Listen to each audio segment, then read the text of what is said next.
Okay, so now it is 11 a.m. EST, so we can get started. So thank you everybody for joining us today. My name is Jay Huang, and I am an associate at Scott Legal PC. So today we're going to spend some time talking about the National Interest Waiver, NIW green card. And this is an area that I regularly work on, so I'm happy to share my thoughts and share some of the strategies I've been using and answer some questions you may have of your individual cases, maybe. This is an underutilized category, the NIW, and one that we have started to see more and more people use to get a green card, in particular in the entrepreneur category. So before we get started with the main presentation, I would like to introduce the firm a little bit. Our firm, Scott Legal PC, is a full-service immigration law firm. We assist individuals pursuing various types of visas, including family-based, employment-based, and also including National Interest Waiver, NIW petitions. And this webinar is part of a series. So the firm is hosting at least 2 webinars a month on a variety of different immigration topics. And we do have a few already scheduled that are coming up, and we are adding more webinars on a regular basis. So please do check in to see all of our offerings. At the end of the seminar, to all of the participants today, we'll be sending you some resources for your reference.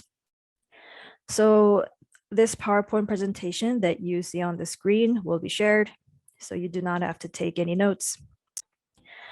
We will also be sharing with you a comprehensive PDF guide that we prepared on the EB2 National Interest Waiver green card. We will also be sending you a link to sign up for additional webinars. And we will also share a link to the recording of this webinar. And this webinar will be recorded. And it will be available on demand. So we will save a few minutes at the end for any questions you may have, questions and answers, but please do not hesitate to send any questions as they come to mind during the presentation. You can do so by messaging me on the chat box or by using the Q&A function on the Zoom. So please do not hesitate to send those questions in as they may come. And if they're relevant, I may answer some questions during the presentation. Okay, so without further delay, we will get started with the main topic today, the National Interest Waiver, NIW green card.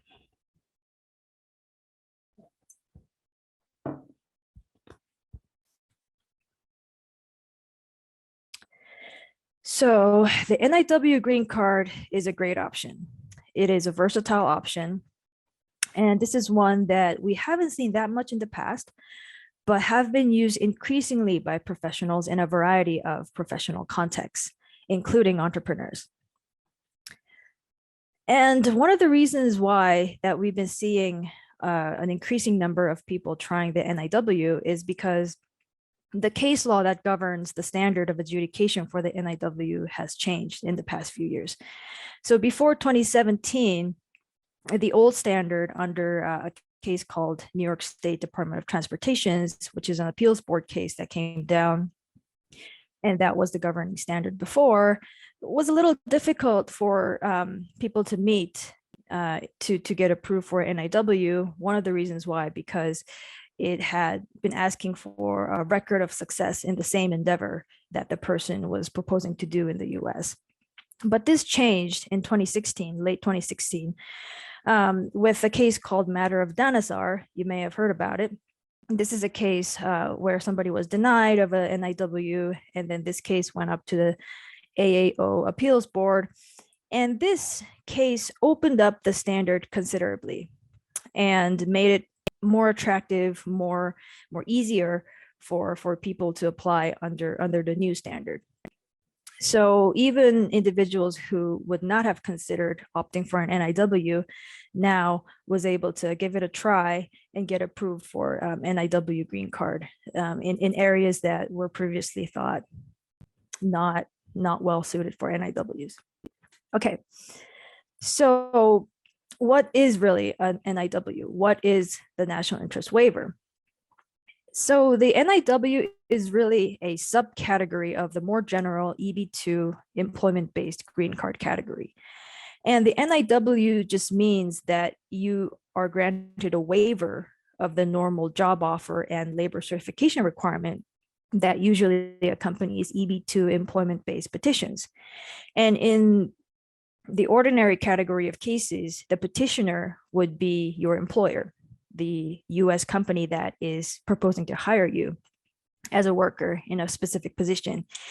And that is typically a very lengthy and complicated process to get this labor certification requirement, basically to show the US government that you have looked for but have not found a suitable US candidate to take your position. But with the NIW, this allows somebody to be exempt from this requirement of a job offer and labor certification. So with the NIW, you as an individual, a foreign worker, can self-petition for a green card without a job offer from a US company and labor certification process, which is a very timely and costly process. So in order to qualify under the EB2 category as a threshold issue, and this is stage 1 of the analysis, and this is a requirement that applies to all EB2 green cards, regardless of whether you're using the NIW or not, you do have to meet the threshold requirement. And you can meet this threshold requirement in either one of 2 ways. The first way is through showing an advanced degree. And an advanced degree is defined as a master's or higher. And it includes degrees like a JD. It includes a degree like an MBA. It also includes degrees like an MD, because in order to get an MD, you need to have a bachelor's degree in order to get to that point. So it is considered an advanced degree. Or if you have a bachelor's degree and 5 years of progressive experience in your profession, you can also qualify with that experience as a master's degree. So that experience combined with your bachelor's degree is considered the equivalent of a master's degree. So you can fit under the first category of the threshold, advanced degree. Now, if you do not have a bachelor's degree or 5 years experience, if you do not have a master's degree, you can still meet the threshold for the EB2 category by showing exceptional ability. And keep in mind that if you do have a master's degree, a master's or a bachelor's and 5 years of experience, you do not have to meet these criteria for exceptional ability. This is the exceptional ability criteria is given as an alternative for people who do not fall under the advanced degree threshold. So it could be a little confusing, but basically what I want to drive home is that you only need to meet one of the 2 ways to meet this threshold. So in order to meet exceptional ability, you will show that you meet 3 out of 7 criteria that is listed here. Official academic record showing that you have a degree, diploma, certificate, or similar award from a college, university, school, or other institution. And by this, you can qualify under that small category by showing an associate's degree or a certificate or any other kind of degree. Then it doesn't need to be a bachelor's degree. 10 years of full-time experience in your occupation, a license, high salary, membership in professional associations, evidence of recognition for your achievements, which can be evidenced by expert letters and other comparable evidence of your exceptional stature in your field. You can use those types of evidence to meet 3 out of the 7 required prongs to meet the exceptional ability threshold. Okay. So assuming that you have met this threshold, then we have the step 2 analysis of whether you qualify to be granted a national interest waiver. And for this, we have, many of you may have heard this, the 3-prong test, what people call. Prong 1, proving that your proposed endeavor has both substantial merit and national importance. Prong 2, that you as an individual are well positioned to advance the proposed endeavor. And prong 3, that on balance, it would be beneficial to the United States to waive the requirements of a job offer and thus of a labor certification. Now, these three prongs are couched in, I would say, quite general language, because national importance, like, and this begs a question, like, what is nationally important and how do you prove something is nationally important? And what does it mean that somebody is well positioned to advance the quote unquote proposed endeavor? And prong three would be how do you show on balance it would be beneficial to the nation to exempt you from the labor certification? So we will go in detail about the three prongs in the later part of our presentation, and what kind of documents you can show to meet each prong. But just to give a little bit of more detailed explanation on what these three prongs mean in terms of more practical language. So the first prong, I would understand this as the question will be focusing on what you're trying to do in the US. So if you're an entrepreneur, you're trying to build a business in the US, and you would be announcing a product or announcing a new service that would improve the field in some way.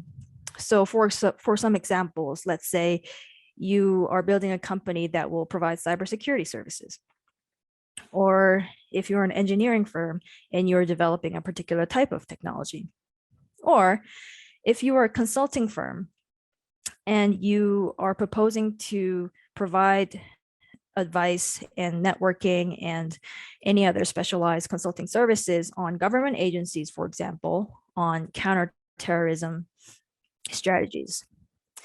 Those examples that I just talked about are based on cases that were actually approved, and those kinds of plans are what the USCIS would find would have national importance. So in order to meet this prong, what you would do is you would separate out exactly your plans, basically, on what you will be doing in managing your business, or if you're a developer planning to seek employment opportunities at another company, or let's say if you're somebody who's a consultant and you're seeking to open up your own consulting firm and work in collaboration with many different agencies, the specific plan of what's going to be done, that is the focus of the government's inquiry on the first prong, which is, does a proposed endeavor have substantial merit or national importance?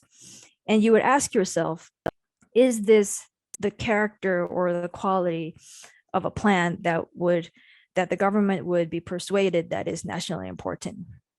So to share a small anecdote, and this is not a case that I personally worked on, but it is a case that I studied. There was a petitioner whose area of endeavor was developing electric engines. And in the original petition that he submitted to USCIS, he proposed that he would use these electric engines, he would develop new electric engines to improve the quality of forklifts, basically.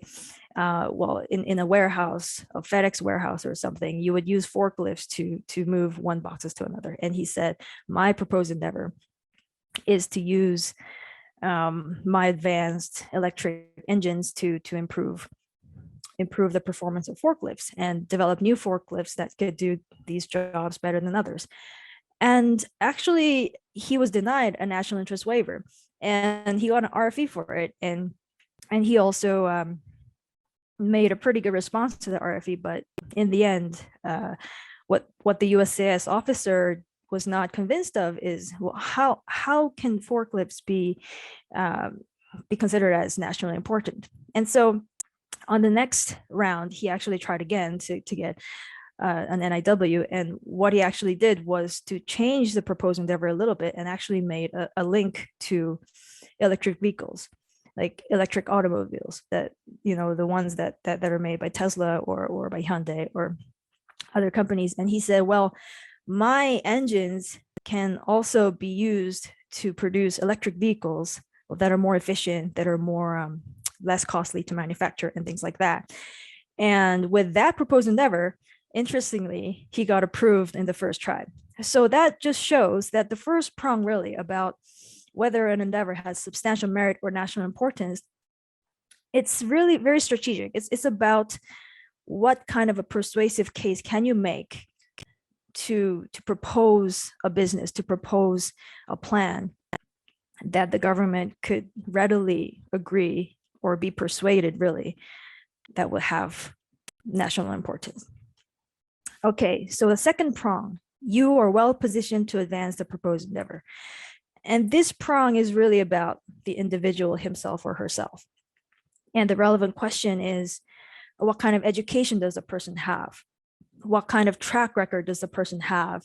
Have they done, for example, if the proposed endeavor has a research element to it, have they done this research before, or have they done similar research before in the similar area? So for example, if the proposed endeavor seeks to develop a new technology to make 5G networks less costly to manufacture, let's say, or develop new chips that are more secure than other chips in a field or in the mobile device field. Have they worked in a similar capacity or related capacity before in their professional life that will render them well positioned to handle this task? If you say that you're going to engineer a new solution for 5G, but you have not worked at all for a 5G company, or have not, let's say, authored any patents, authored any articles about this technology, have not given any presentations about this technology anywhere, have not done any prior research related to the technology that is at issue, then it will not be a very compelling plan to tell the government that you would like the national interest waiver to come do this work, but you have not shown sufficient amount of work that makes you have the skills and have the capacity to handle that work. And in the context of an entrepreneur, this can also be tied to the viability of a business. And you would show a business plan, and you would also show any incipient interest from investors or potential clients, potential collaborators. And you would show how far along are you in developing your business, in developing the foundations of your business, and basically show how likely is it going to succeed. So the viability of your business will also go into calculus of whether you as an individual are well positioned to advance the endeavor. Because if you have made these progresses in building your business to the point where it is maybe close to launch, or maybe already have launched, and maybe you have moved along the business to a point where it's growing, to a point where it's attracting significant interest among clients or industry experts or industry reviewers, then you would be able to show by those track records that you as an individual are well positioned to do what you say that you're going to do, which we have hopefully established that has national importance. So the third prong, on balance, it is beneficial to the United States to waive the labor certification process.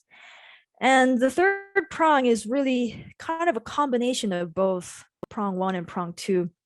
And also, we would, for entrepreneurs, we would simply use the argument in many cases that the labor certification process is really made to protect US jobs, but the policy of protecting US jobs actually is also achieved by allowing entrepreneurs to come into the US and create more jobs.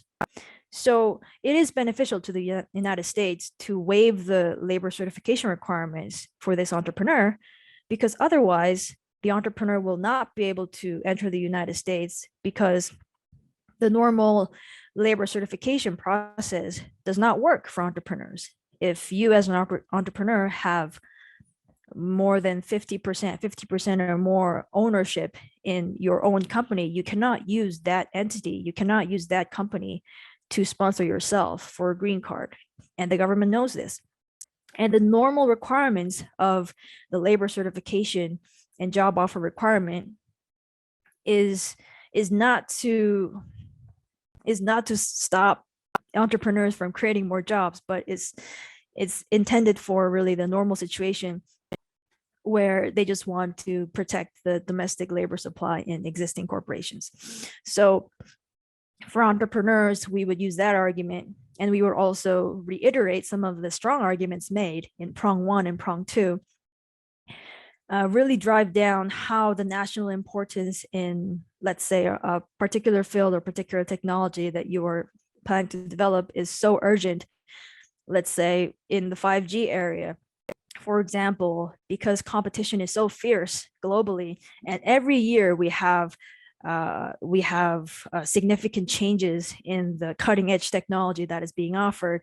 Of course, this is in the national interest to waive the labor certification process to have an engineer, let's say, join a US company to develop this cutting edge technology, because if you wait for a year while the labor certification is being processed, then that technology will already be obsolete and it will not be relevant anymore, right?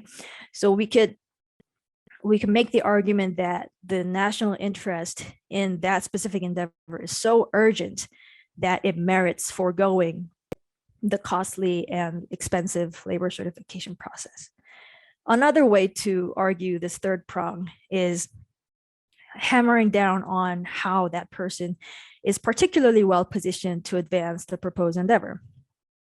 If a petitioner, for example, have unique skills that cannot easily be articulated in a labor certification application, if that person has specific knowledge and skills in, let's say, consulting US agencies on how to improve the lives of veterans, that kind of skills would be so specific that another US laborer or worker in the same field with similar minimum credentials would likely not be able to meet the specific demands, meet the specific capacity requirements for the very specific job that this person is proposing to do.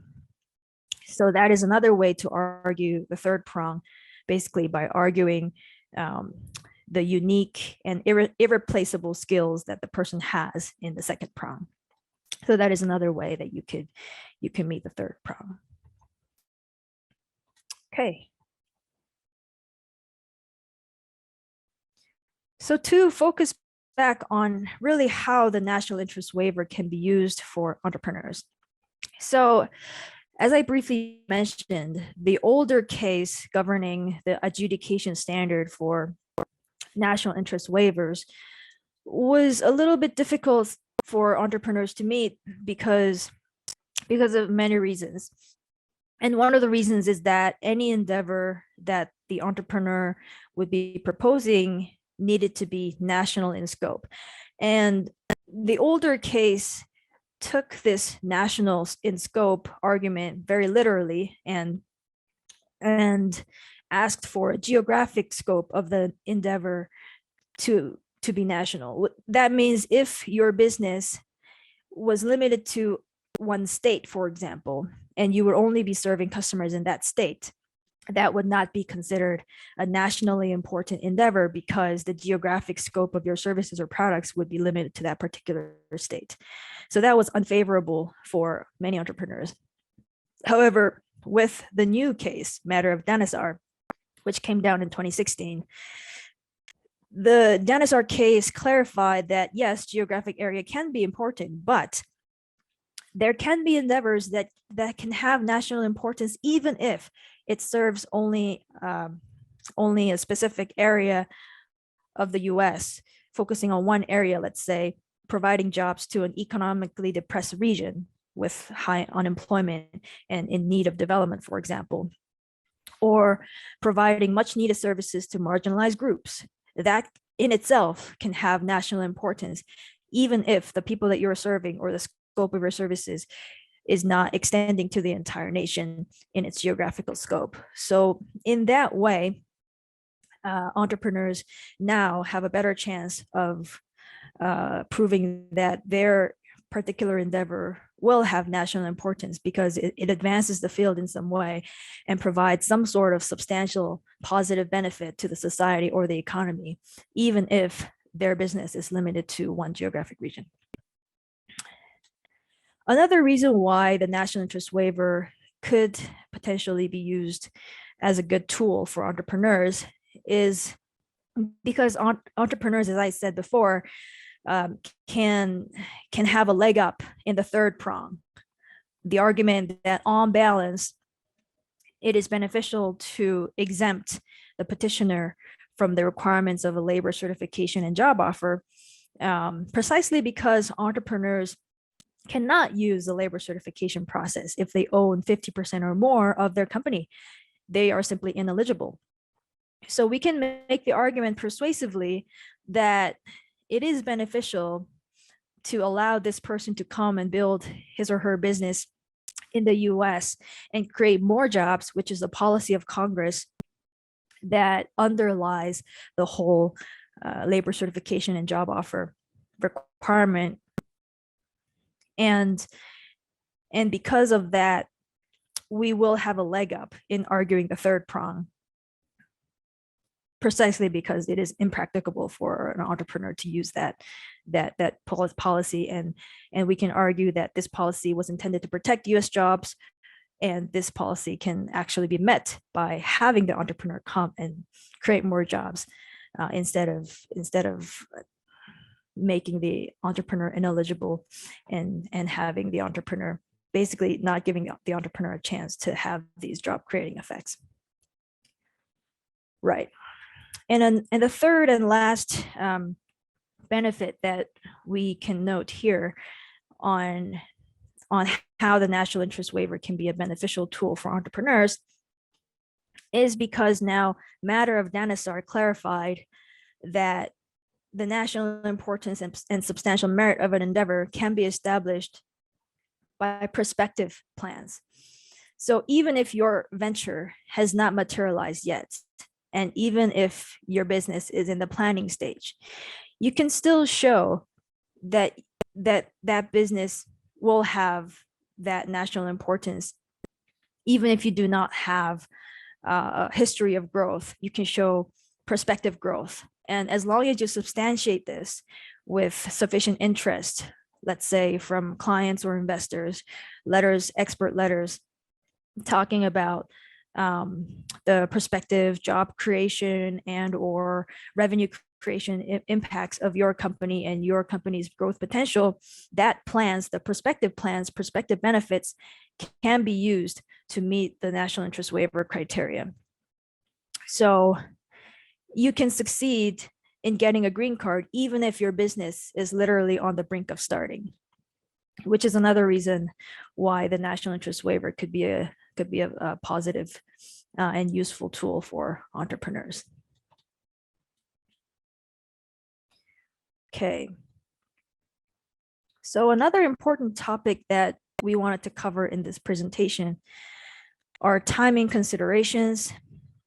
I'm sure many people are interested in exactly how long it would take for a national interest waiver petition to be submitted until it is approved. And also some considerations on whether you should choose consular processing or adjustment of status in terms of getting the green card itself. So just to dial it back a little bit, there are two parts of a national interest waiver green card petition. We have the I-140, which is the underlying petition itself. And that I-140 petition will include the request for a national interest waiver. And then the second step is either the consular processing or the I-485 adjustment of status application. And the consular processing would be if you have the approved I-140, you would go to your home country's consulate and get the immigrant visa with which you would enter the US, and then you would get your green card. And the I-485 is the adjustment of status application. If you already have status in the US under a non-immigrant visa, for example, H-1B or O-1 or an E-2, you would apply to adjust your status based on that I-140. And for many countries, if the visa bulletin says current for that particular region, you can apply concurrently for an I-485 adjustment of status with your underlying I-140 petition. And there are some strategic considerations that come into whether you should do that or not.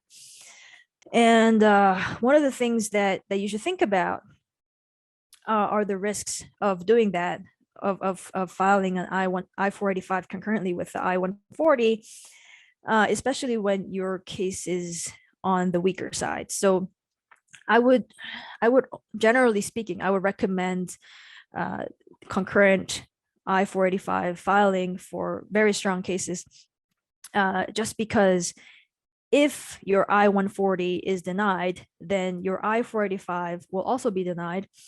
And if you do not have another underlying non-immigrant status that you have maintained up to that point, you will find yourself out of options, and you would have to leave. And if you have filed an I-485, it will make it very difficult and sometimes even impossible to get another non-immigrant visa in the future that is not dual intent. And to remind you guys, there are only 3 types of visas that are dual intent, which allows somebody to have filed for immigration and still have no problem getting that visa. And it is O, L, and H-1B. And all the other types of visas, let's say F1 or TN or even E, they are not dual intent. So if you have filed an I-485 and have been denied, then the next time you will try to renew or try to get one of those non-dual intent, non-immigrant visas, it will be very difficult, if not even impossible. So that is certainly something that you should take into consideration when you're considering filing for the National Interest Waiver green card.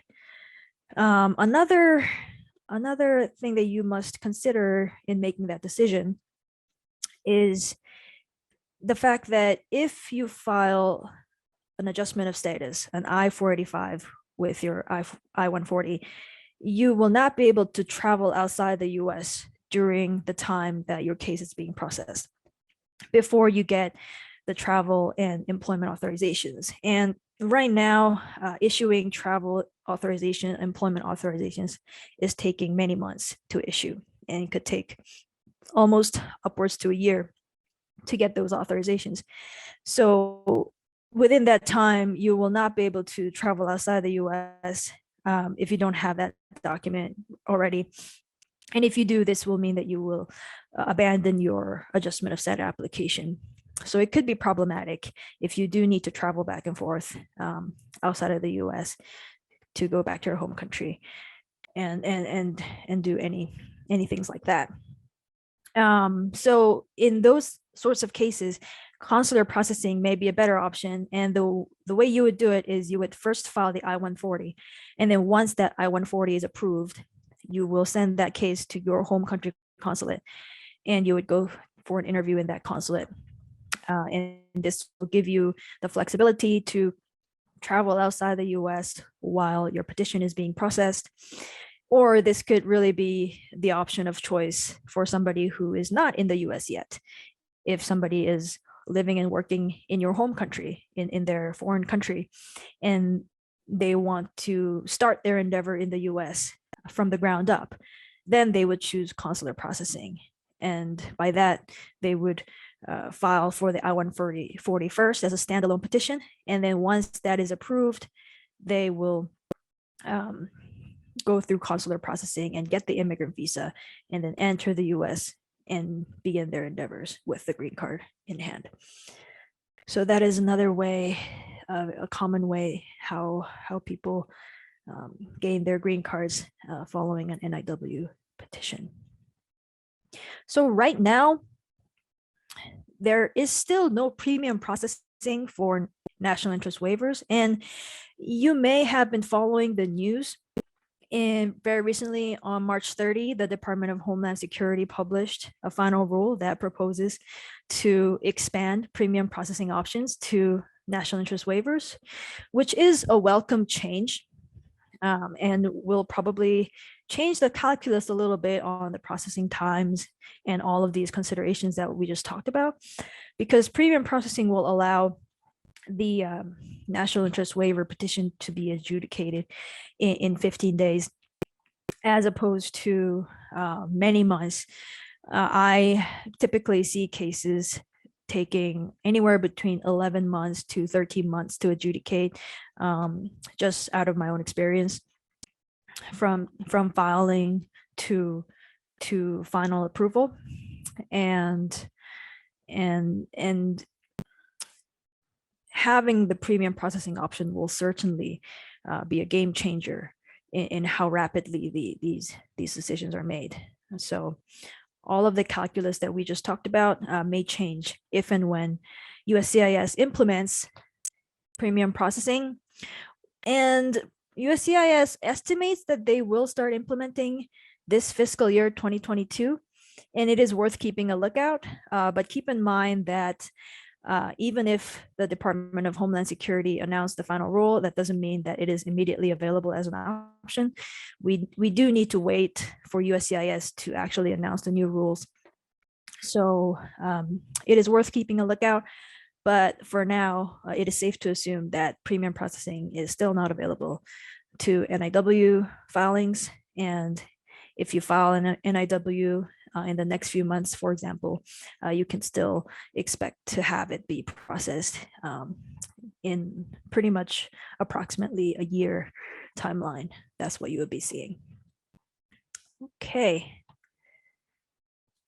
So the next topic that we're going to cover today is what documents are included in an NIW submission. So it is worth noting that the NIW is a very paper-heavy application because there is no real testimony being given of your work experiences, the significance of your work. You do need to rely on written evidence of everything that you've done, and the government will not take your word for it. So, for example, as of proof that you meet the threshold requirement, you would present a copy of your diploma if you have a master's diploma. If you're also submitting your bachelor's with 5 years of work experience, you would also present your bachelor's diploma. And in many times, you would also include a copy of your transcript because you want to show that you have done coursework related to the area that you're proposing to work in. You do need to prepare a degree equivalency report, and that just means you send your, if you did not graduate from a US institution, if your school is a foreign institution, you would work with an evaluation company based in the US to show that your foreign degree is actually equivalent to a US degree. If it's a master's, a US master's. If it's a bachelor's, a US bachelor's. And if you do not have that degree equivalency report, sometimes you would get issued an RFE, and they would specifically ask, the USCIS would ask you to provide that equivalency report. So they would be asking for that proof. So it's very important that you include it. Prior work experience, it is usually not enough to just have your resume. If you need to provide proof of 5 years of progressive work experience, for example, you do need to get letters from your previous employers on company letterhead, and those letters would need to describe how your duties have changed over the years to be progressive. So you would want to show typically that you have been taking more senior roles as the years went by, taking more and more responsibility and more authority, supervising more people as you advanced in those 5 years. So if you're planning to meet this requirement by a bachelor's degree and 5 years progressive experience, you would be sure to, it is very important to get that letter and get it signed. Now, if you are meeting the threshold requirement by exceptional ability, you would certainly want to include documentary evidence of how you meet the 3 out of 7 required criteria. So one of the criteria is 10 years of experience. If you're meeting that criteria, then you would provide letters from your employers, past employers, that specify what periods of work you worked at each company so that it adds up to be 10 years. You want to make sure of that. And you would also, if you're meeting this criteria by proof of memberships, you would present a certificate from that authority, from that professional organization, proving or certifying that you are a member in good standing. And if you are meeting one of the criterias that ask for a related university degree in that field, you would submit a copy of that diploma or associate's degree, what have you. So you would go through each category that you're meeting and make sure you have the relevant official documentation that proves that you meet such criteria. Okay. So step 2 is the National Interest Waiver, three prongs of the National Interest Waiver, and you would want to submit evidence of meeting all 3 prongs. So, for example, for the first prong, supporting that you meet the first prong, you would first want to submit a detailed statement of your proposed endeavor. That would really be like your proposal, and this could also be your business plan. And you would describe, basically, in your own words, what have you done, what will you do, what are your specific plans of running your business in the US, what kind of unique product or service or technology are you offering to the US, and why is it nationally important.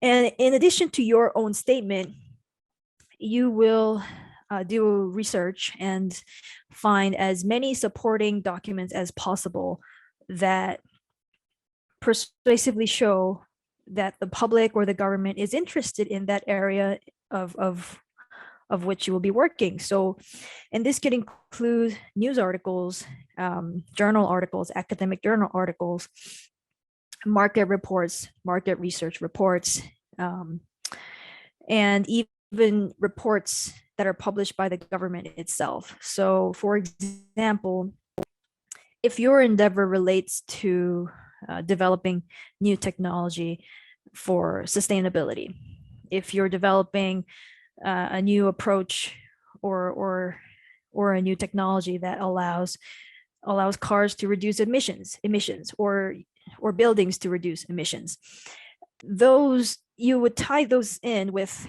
government reports, executive orders, for example, that reiterate that sustainability is a top government priority. You could also look for government agencies that publish reports, such as the EPA, the Environmental Protection Agency. It is the government agency, federal agency, that specifically deals with those initiatives. And you would pull reports or pull press releases talking about what the government is investing in to achieve the sustainability goals. And by that, you would persuasively show that, hey, the government is doing this and that and spending this amount of money to make sure that the US is meeting its sustainability goals. This means that sustainability is certainly a policy priority for the government. So those kinds of objective third-party evidences is what USCIS will be looking for in judging that something is of national interest and substantial merit.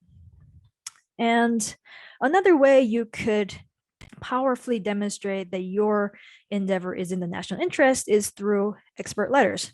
So by expert letters, one important aspect of expert letters is describing the qualifications of the expert himself or herself. And we would typically include a full curriculum vitae, a CV of that expert, establishing him or her as an authority in that field, and have that expert speak to the merits of your endeavor. And that will be persuasive because it is coming from a leading expert in the industry. And the expert letter can talk about both prongs. The first prong would be, yes, this person is planning to do this and that in the US, and the significant impact that this endeavor will have is this and that. And another way an entrepreneur could use an expert to magnify or emphasize the economic benefits that his or her endeavor will have is to retain an economist, basically, and send the economist your business plan, and have the economist review your business plan, and have the economist speak to what are the direct and indirect positive economic impacts that you running your business can have. And for example, if you're developing new technology that will enhance worker productivity in some way, you would have the economist also extrapolate to the positive economic impacts of those indirect impacts of you providing that technology and employee productivity being enhanced as a result. So that is another way you can substantiate the national importance of your endeavor. Regarding the second prong, basically that you yourself are well positioned to advance your proposed endeavor. And for this, you would submit evidence regarding your own merit. So proofs of degrees would be helpful. And yes, your resume should be included. And you would try to get expert letters related to your work experience and the impact of your past projects. And it is very important to have at least several experts, either your business acquaintances or people who you know, of acquaintance of an acquaintance, or somebody in your field who is a leading expert, who knows of your work, even if they do not personally know you. Actually, it is better if that person doesn't personally know you, because USCIS considers those kinds of letters more objective. And let's say if you have developed certain technologies before that is related to the ones that you are proposing to develop, and let's say that you have authored several patents, you can have expert letters talk about your past work developing these patents and talk about the impact of this technology that you've already developed. So that expert can say, well, this is what the patent did, and here is the situation that it improved, and here is the real world impact that came out of these endeavors, research endeavors already done by you. And by that, you would substantiate the fact that you yourself have the skills, capacity, and experience to successfully lead the endeavor that you propose in prong one. So specific to entrepreneurs, to support the well-positioned prong, one thing that I always encourage clients to get are letters of intent, letters of investment, letters of collaboration by potential clients, potential investors, potential collaborators, partners of your endeavor. And the reason why this is important is because USCIS is really looking for evidence that your work has generated substantial positive discourse in the industry. And they're looking for a degree of influence. They're looking for a degree of third-party validation. And just the fact that you do have demand, there is demand of your work in the United States right now, that in itself becomes persuasive evidence that you yourself are well positioned to make this happen, because you're already generating interest from relevant parties for you to come in and do this work. So that's why you yourself have already sort of proven your aptitude to take this on. So in all of these documentary evidences that we can collect, I just also want to take this time to reiterate that the NIW is one of the categories that are so far from a cookie cutter formulaic approach that we usually take in terms of approaching the strategies to preparing an NIW petition. Every case is different.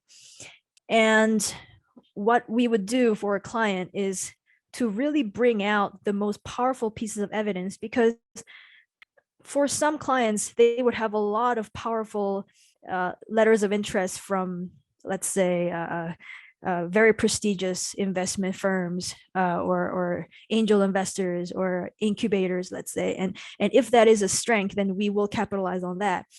And for others, some entrepreneur may have authored a bunch of intellectual property, patents, papers, conference presentations, and we would capitalize on that.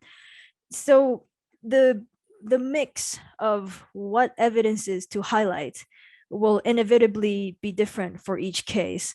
And this example is just to, show you the variety of ways people could substantiate each of the three prongs of a national interest waiver petition.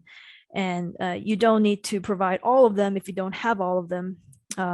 And in every case, there will be different areas that we would focus on, depending on where we want to highlight and where we have the strength or weaknesses for each case. Okay, so we have maybe 10 minutes left.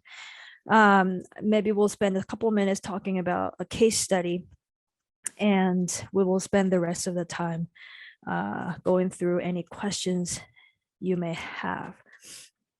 So one case study we can talk about for an entrepreneur, which was approved, and this is based on a true case.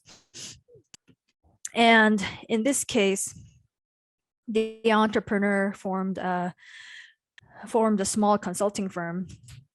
And actually, this case was denied when it was originally filed, but this case went up on appeal, and it was actually approved on appeal. So it is an interesting case because you can see the reasoning processes of the appeals board on why they flip the directors, the USCIS officer's decision, and handed down an approval for this case.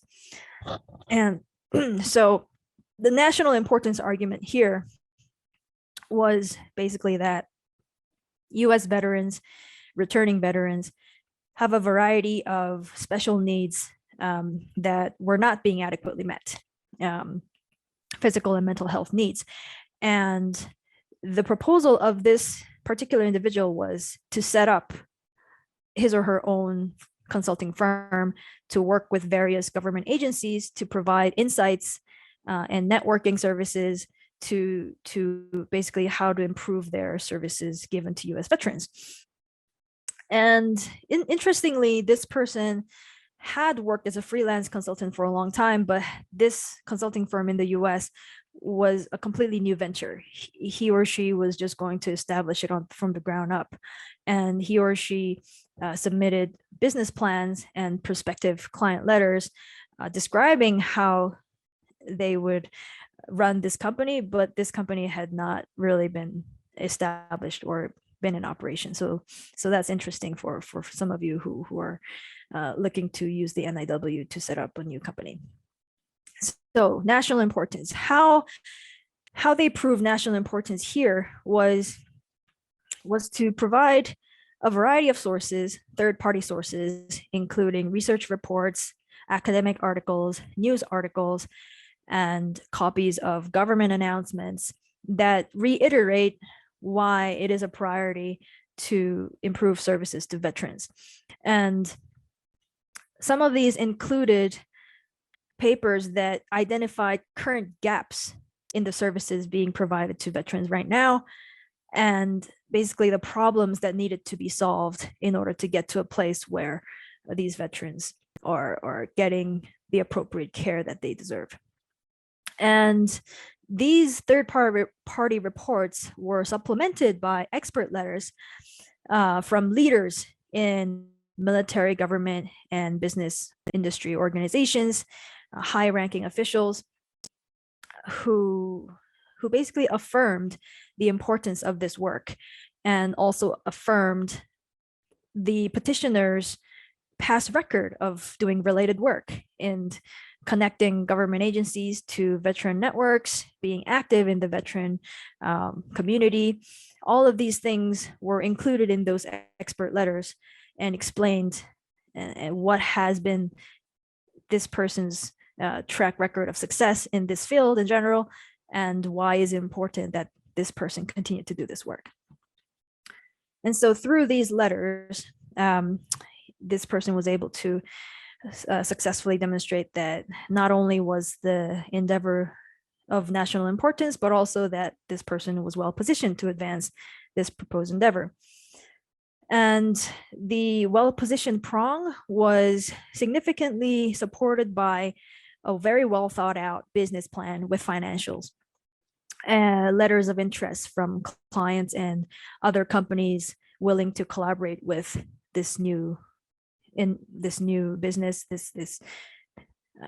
this petitioner in doing this work, and also financial support on where the startup capital was coming, which reassured the appeals board that this person had the sufficient capital to start and run this company, basically.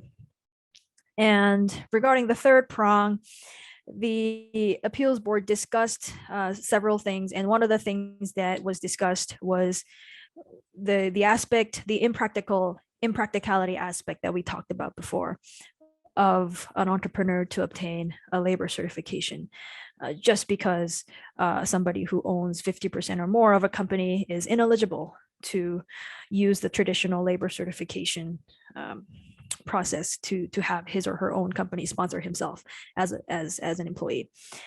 And the first two prongs were also emphasized. The merits of the first two prongs were also emphasized, basically that the petitioner would provide services of such value that even if other U.S. qualified workers were available, it would still benefit the U.S. to have this person come to the U.S. and provide these much needed services. Okay. So I think that is all I had to share today.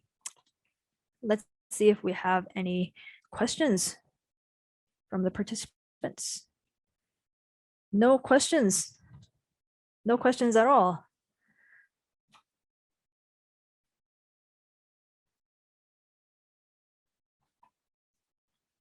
Well, and I'm just checking the chat box again, and I don't believe that anyone has submitted a question here either. So then perhaps I can use maybe the last few minutes to, oh, here we go. Here is a question. Would you be willing to evaluate my profile if I send you my resume to see if I qualify for NIW? For this, we would encourage you to instead set up a short 30-minute consultation through the link on our homepage. And 30-minute consultation is a little bit less expensive than the full hour consultation. And what I would do is I would just use that time to go through your resume and talk through the strategy that I would recommend for you. So I would certainly be able to help you evaluate that through a consultation if you schedule something. What are legal fees? The legal fees differ for the complexity of each case. Usually we offer a fixed fee of $6,500 for the NIW for a simple and straightforward case, but I want to reserve talking about the legal fees here really because it really depends on the complexity of each and every case. So we will only be able to tell you after we had a chance to review your profile. And of course, we would do that through the initial consultation. And if you end up retaining us for your NIW application, that any initial consult fee that you pay will be credited towards the retainer. Okay. So I believe that is it. Any other burning questions before we call it a day?